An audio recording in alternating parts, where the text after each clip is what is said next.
اطاعت اور تقوی کے ساتھ کی زندگی خوشگوار زندگی ہے۔ اللہ کو یہی زندگی پسند ہے اور اللہ ایسے ہی لوگوں کو ایک مقام دیتا ہے۔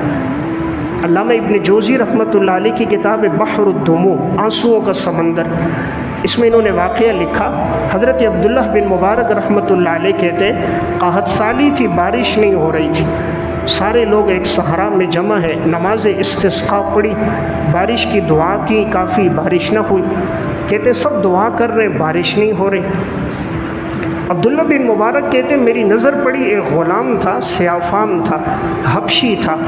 میں نے جب اس کو دیکھا، اس نے جو ہاتھ اٹھائے ہوئے تھے، اس کی آنکھوں سے آنسو بہہ رہے تھے، سر اس کا بالکل جھکا ہوا تھا۔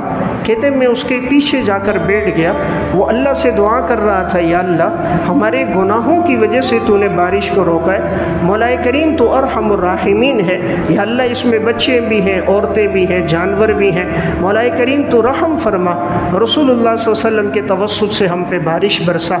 وہ غلام دعا کر رہا تھا، آنسو بہہ رہے تھے، کبھی اس نے ہاتھ نیچے نہیں کیے تھے۔ عبداللہ بن مبارک کہتا ہے میں نے نظر ماری، آسمان پہ بادل آ گئے، فوراً بارش شروع ہو گئی۔ کہ اتنی تیز بارش برسی ہے کہ ہم میں سے اٹھتے اٹھتے ہم سب گیلے ہو چکے تھے۔ جیسے بارش ہوئی تو وہ جو سیاہ فام غلام تھا ایک دم اٹھا اور نکل گیا۔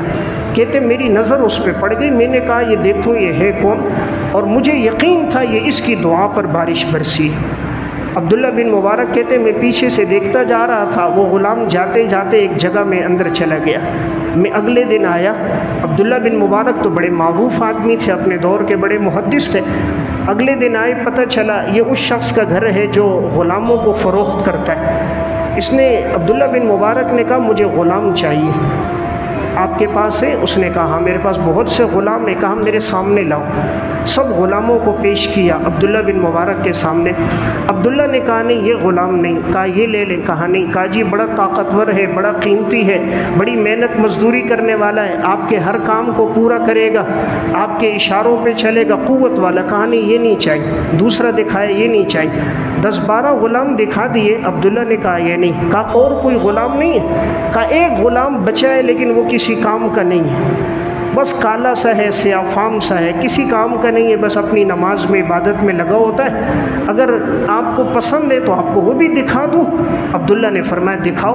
جب لایا تو یہ وہی غلام تھا جس کو عبداللہ ایک دن پہلے دیکھ چکے تھے، کہ جن کی آنسوؤں کی لاج رکھ کر رب العالمین نے آسمان سے بارش برسائی تھی، اور آقا کہہ رہا تھا اس کی کوئی حیثیت نہیں۔ ہمارے ہاں تو حیثیت ہوتی ہے دولت کو دیکھ کر، ہم کسی کا اندازہ